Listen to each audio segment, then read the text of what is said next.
Welcome, ladies and gents, to another episode of Jay Does Sports. I'm Jay. Today we're just going to go over some of the second and third rounds of the NFL draft, as well as some NBA news from the playoffs so far. Starting with the NFL, though, they are now allowing Guardian protective caps in game.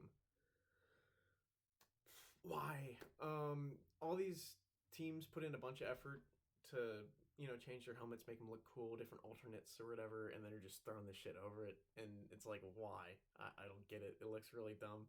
Looks like your little shower cap that you're getting in for, but I'm all for protecting players, making sure they don't get CTE and stuff like that. In fact, I was a supporter of the hip drop tackle implemented, or that rule implemented to prevent players from getting their legs landed on. And I don't think that's going to be implemented as often as people are thinking, but this isn't a step in the right direction. I mean, we're going to two-hand touch or something like that. I don't get it. Also, I feel like this is going to end up allowing players to think that they have so much more protection than they have, and they end up leading with the helmet more and just end up getting more spinal injuries, more head injuries as a result of it. So, good job, Roger. You stupid fuck. With the actual draft, though, second day of the draft, including the second round, was a major defensive day with 20 defensive players getting taken in the second round, as well as a bunch of offensive linemen and stuff like that. Just basically players that will make sure that everybody has like a rounded team. And I mean, there was a few wide receivers. There's been a ton of wide receivers taken so far. But yes, today was mostly a defensive day. The Falcons, however, still have not gotten a wide receiver for Kirk Cousins.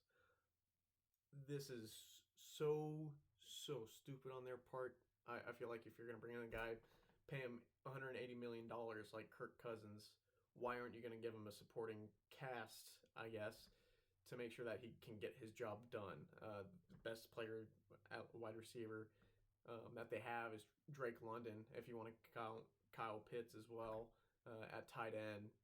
But yeah, the Michael Penix pick from yesterday really just started on the worst foot possible. Not only as a draft taken, but with Kirk Cousins. I feel like that's not going to help with their relationship, the Falcons and Kirk Cousins.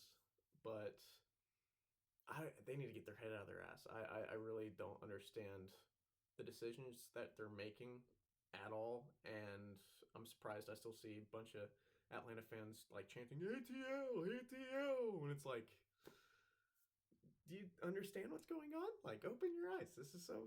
I'd be so pissed if I was a fan of them. The Bills, however, did get a wide receiver to replace Stephon Diggs, or not necessarily to replace him, but to at least get some sort of new face in the wide receiver room for them. Makes a lot of sense for them. Hopefully not waste Josh Allen's career and keep them as Super Bowl contenders. But yeah, definitely good choice for them. And besides that, for NFL picks for today, most of them were defensive picks, like I said, and they all made sense to me. Nothing really crazy besides just some trades and whatnot, but those aren't even really that crazy to begin with. It's a second and third round. The names of the players are, not as glamorous anymore. But if there is anything else crazy, I'll go over that on Monday.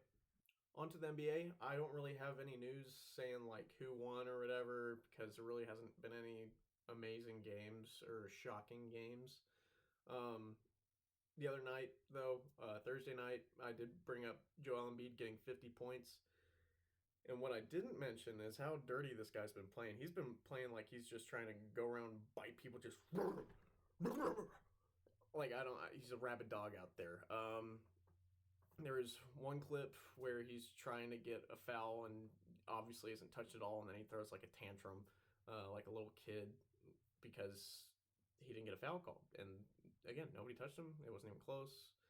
I don't know what he was expecting, but really what a lot of people are talking about is this play where he falls down on his back and grabs a Knicks player's leg, trying to like twist his leg or hurt his um, leg in some sort of way.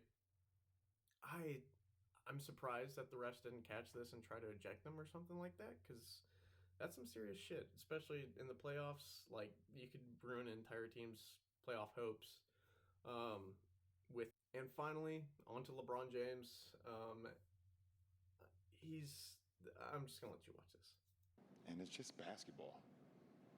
At the end of the day, it's just basketball. So, as the clip is shown, he saying about their loss to the Nuggets, making it 3-0 for the Nuggets. At the end of the day, it's only basketball, right? Dude, I think this just ruined his entire legacy. I really do. I thought that him and MJ were kind of neck and neck, but really that mentality, Michael Jordan would have never had ever. You could have had a gun to his mouth or whatever, and he'd have still been like, "Fuck them kids." You know what I mean? No killer instinct at all.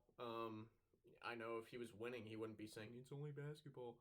Um, yeah, really just some baby shit. I don't know how else to describe it.